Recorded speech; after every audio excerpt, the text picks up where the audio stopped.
What is going on, Nuggets Nation, NBA fans? My name is Tom Leuthner. Welcome back to Nuggets Today, presented by Fan Arch. I want to start with, hey, Ron, I was able to get the comb today. I was running late to work yesterday, so I wasn't able to comb my hair, but we do have some things to talk about now. I know that the EuroBasket officially starts in a little while. I know I wrote Euro Hoops here. I meant to write EuroBasket, but Jokic is obviously playing for Serbia. There's a lot of NBA talent or a lot of NBA players that are playing. You have Giannis obviously playing for Greece. I think Dante DiVincenzo is actually playing for Italy after becoming a dual citizen. So there's some things to talk about with that. Obviously, one, you hope that whoever's playing for your team doesn't risk injury. Like if Jokic is going to play, he's not a guy who's super athletic, so you hope that he doesn't get hurt from a non-contact or maybe somebody coming down on him. And again, he's the best player in the world, so that's what you're really hoping for. Same with Giannis.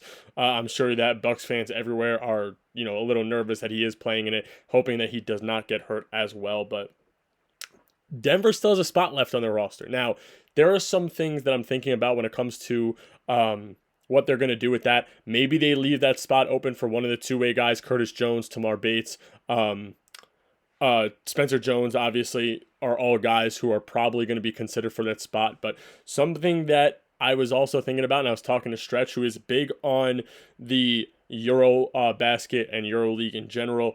He brought up a good point. Maybe Denver's holding out to go ahead and look into the the Euro players, and maybe look at somebody that's playing on Serbia with Jokic. Now, one of the names is Alexa Adramovic. I think his name is how you say it. Adramovic is maybe how you pronounce it. If I pronounce that wrong, I am sorry. He's a 30-year-old point guard. We covered him in the past. The latest news I saw with him is that July 6th, supposedly he had signed a deal with a team out in, I guess that's a part of the Euro League now, and it's the Dubai national team. And it was a 3-year deal, but I didn't see much on that at all, actually. So maybe that's a real deal. I have to do my research, look more into it. But he is a backup point guard, 6'3", like I said, 30 years old. But he's a defensive monster, high IQ point guard. He's able to find guys when you need him to.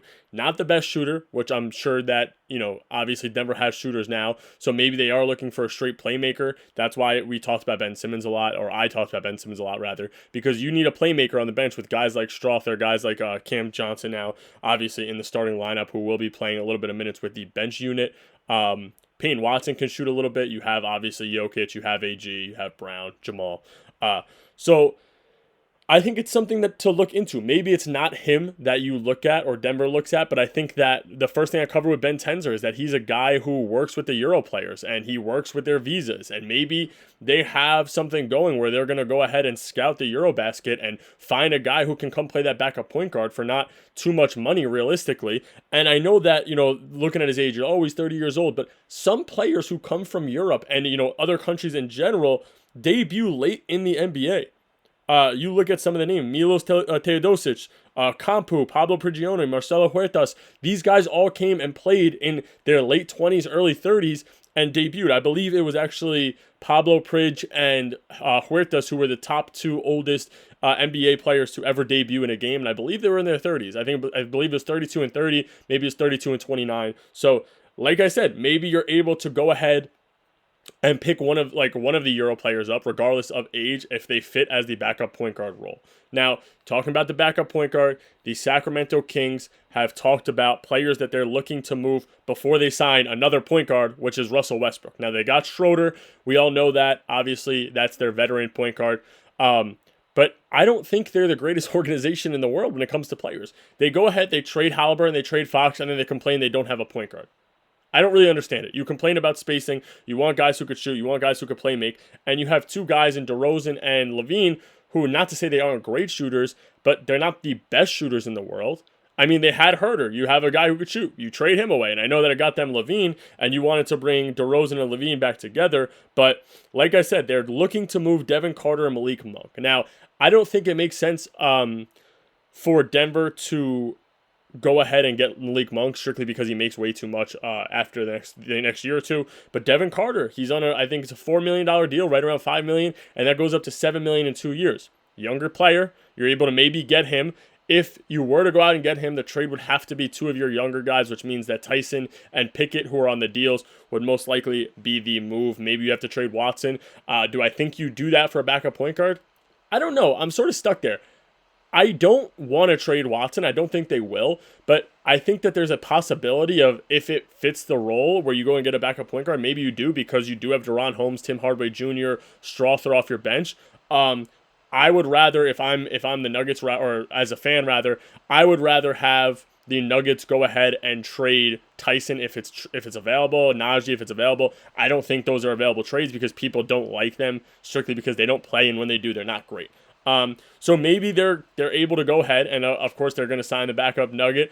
I would love a sign and trade, which I don't think is going to happen for a guy like Devin Carter, but if that's a possibility, go ahead and get it done. Like I said, I don't know if it's going to happen, but I think Denver should test the waters with Devin Carter if you are able to get a deal done. Now, the next thing I want to cover, two quick topics here, not really related to the offseason, but more of just stats from this past year. Now, NBA University on X is a great page. If you like stats and you really like advanced stats and how good players are, you should go check them out. A lot of the next couple episodes will have a stat here or there from NBA University because they are very interesting, and of course it does feature a lot of nuggets. Now, this actually is a different post, and it's from the it's about the double teams in the NBA this past year. I think obviously this is from the All NBA podcast. Now, they have the most faced double teams this past year in the NBA, and obviously they have percentages around that. Now, Nikola Jokic was the most doubled player in the NBA this entire year, and he was the most doubled player by almost 100 possessions. He had 841 possessions where he was doubled, or touches rather, that he was doubled, and Alperen Sengun was right behind him with 749. So he's up there by almost 100 total touches. Now, the two things that blew my mind, he is tied for the lowest turnover percentage out of all the players. There's 10 players on the list. So out of the top 10 players doubled, he is tied with the lowest turnover percentage, which is mind-baffling as a center. He is second when it comes to the highest assist percentage. Now, this really proves how amazing Nikola Jokic is as a player. I know we all know it, but the stats really show how good he is. Now, another thing I want to talk about, it sort of makes me laugh a little bit, because this is a NBA University stat, and this is the step back efficiency in the NBA this past year. So these are the most efficient players when it comes to step backs last year, and there was two Nuggets in the top 10. I thought maybe Jokic would be here because of his mid-range step back, the what do they call it, the somber shuffle, I believe. I could be wrong with the name of that.